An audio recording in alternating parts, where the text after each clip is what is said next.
নমস্কার বন্ধুরা, ভালোবাসার রান্নাঘরে সবাইকে স্বাগত জানাই। আজ আমি একদম সহজ পদ্ধতিতে পুজোর স্পেশাল ভোগের লাবড়া রেসিপি বানাবো। তার জন্য আমি এখানে কয়েক রকমের সবজি কেটে নিয়েছি।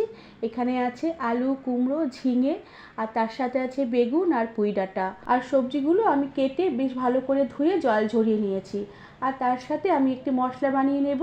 এর জন্য একটি বাটিতে আমি সামান্য পরিমাণে ধনের গুঁড়ো, আর সামান্য পরিমাণে জিরের গুঁড়ো, আর সামান্য একটু লাল লঙ্কার গুঁড়ো অল্প জল দিয়ে বেশ ভালো করে গুলে নিয়ে কিছুক্ষণের জন্য ভিজতে রেখে দিলাম। আর এইভাবে গুঁড়ো মশলা জলে বেশ কিছুক্ষণ ভিজিয়ে রেখে রান্নায় ব্যবহার করলে রান্নার স্বাদ বেশ ভালো আসবে। এবার আমি গ্যাসে কড়া বসিয়ে কড়াতে পরিমাণ মতো সাদা তেল হালকা করে গরম করে নিয়ে কয়েকটা বিউলির ডালের বড়ি আমি তেলে দিয়ে দিলাম। এবার বড়িগুলোকে আমি কিছুক্ষণ নেড়ে চেড়ে হালকা করে একটু ভেজে নেব।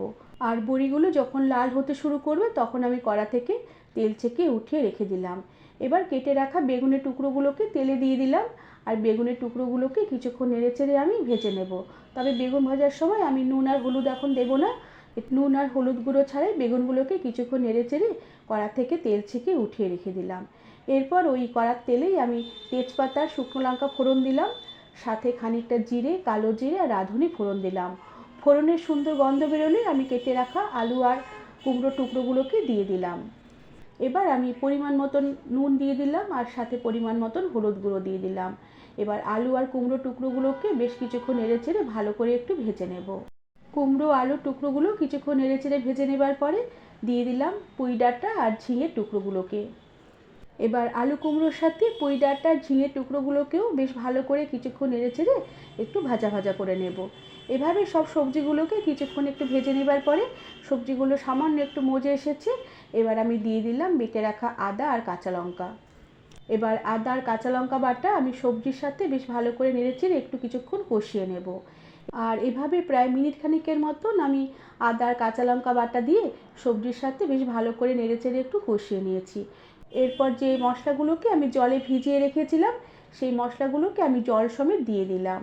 এবার এই মশলাগুলোকে বেশ ভালো করে সবজির সাথে নেড়েচেড়ে মিশিয়ে নিয়ে আমি গ্যাসের আঁচ একদম কমিয়ে দিলাম। আর ঢাকা দিয়ে রেখে কিছুক্ষণ আমি সবজিগুলোকে মশলার সাথে একটু রান্না হতে দিলাম। কিছুক্ষণ পরে ঢাকনা খুলে দিলাম। মশলার যে বাড়তি জলটুকু বেশ অনেকটাই শুকিয়ে গেছে।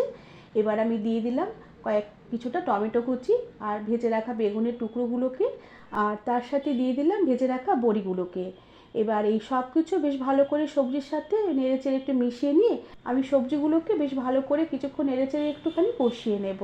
আর লাবড়ার তরকারি এভাবে কম আছে বেশ ভালো করে নেড়েচেড়ে কষিয়ে কষিয়ে রান্না করলে তরকারির স্বাদ বেশ ভালো হয়। আর কষাতে কষাতে সবজি বেশ অনেকটাই মজে এসেছে আর অনেকটাই প্রায় সিদ্ধ হয়ে এসেছে। সবজিগুলোকে আরেকটু সেদ্ধ করে নেবার জন্য আমি সামান্য পরিমাণে একটু জল দিয়ে দিলাম। আর জল দিয়ে বেশ ভালো করে জলের সাথে সবজিগুলোকে নেড়েচেড়ে মিশিয়ে নিয়ে গ্যাসের আঁচ কমানোই থাকবে। ঢাকা দিয়ে রেখে আমি লো আঁচে প্রায় 4-5 মিনিটের মতন সবজি রান্না হতে দিলাম। 4-5 মিনিট পরে ঢাকনা খুলে দিলাম।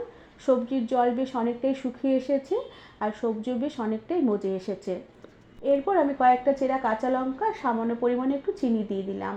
চিনিটা এখানে দিতেই হবে, তাহলে এই লাবড়ার রেসিপির স্বাদ বেশ ভালো আসবে। আর তার সাথে আমি খানিকটা সবজি মশলা দিয়ে দিলাম। আর চিনি আর মশলা বেশ ভালো করে নেড়েচেড়ে মিশিয়ে নিয়ে ঢাকা দিয়ে রেখে আবারও কিছুক্ষণ রান্না হতে দিলাম। এতে তরকারির যেটুকু জল আছে পুরোটাই শুকিয়ে যাবে, তরকারিটা বেশ মাখা মাখা হবে আর খেতেও বেশ ভালো লাগবে। আর একদম শেষে সামান্য একটু ঘি ছড়িয়ে দিয়ে বেশ ভালো করে নেড়েচেড়ে মিশিয়ে নিয়ে গ্যাসের আঁচ বন্ধ করে কিছুক্ষণ ঢাকা দিয়ে স্ট্যান্ডিং টাইমে রেখে দেবার পরে আমি সার্ভ করে দেব। বন্ধুরা, ভোগের খিচুড়ির সাথে এই নিরামিষ লাবড়া রেসিপিটি তোমরা সহজেই বানিয়ে নিতে পারবে। আশা করি তোমাদের রেসিপিটি ভালো লেগেছে। আজ তাহলে আসি, পরে আবার একটি নতুন রেসিপি নিয়ে দেখা হবে। ধন্যবাদ বন্ধুরা।